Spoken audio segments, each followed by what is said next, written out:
رسول اکرم صلی اللہ علیہ وسلم کے احسانات کا بدلہ کیسے ادا کریں؟ بسم اللہ الرحمن الرحیم، نحمد و نصلی علی رسولہ الکریم، اما بعد۔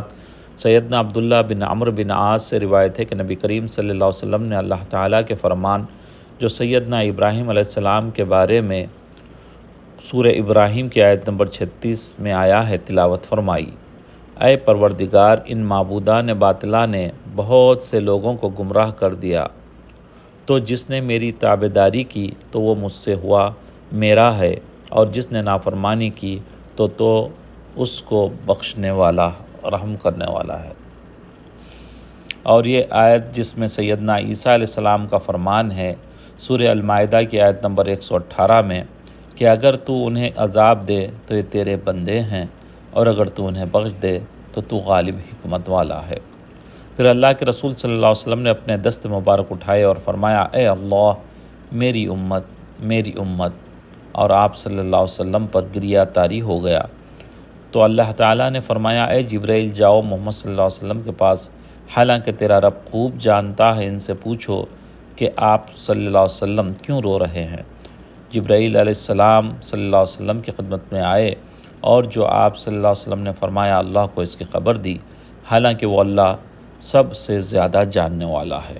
تو اللہ نے فرمایا، اے جبرائیل، جاؤ محمد صلی اللہ علیہ وسلم کی طرف اور ان سے کہہ دو کہ ہم آپ کو آپ صلی اللہ علیہ وسلم کی امت کے بارے میں راضی کر دیں، اور ہم آپ صلی اللہ علیہ وسلم کو نہیں بھولیں گے۔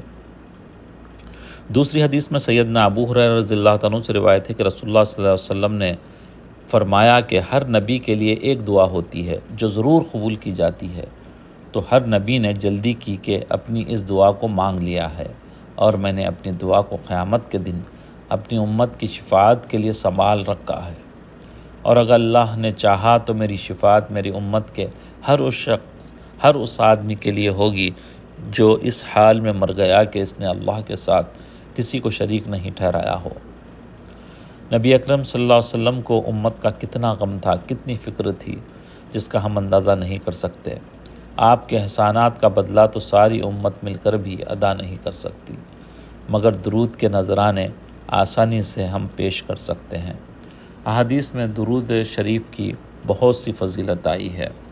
حضرت انس رضی اللہ عنہ سے روایت ہے کہ رسول اللہ صلی اللہ علیہ وسلم نے فرمایا، جو شخص مجھ پر ایک مرتبہ درود بھیجتا ہے، اللہ تعالیٰ اس پر 10 رحمت نازل فرماتا ہے، اس کے 10 گناہ مٹا دیتا ہے، اور اس کے 10 درجات بلند کر دیتا ہے۔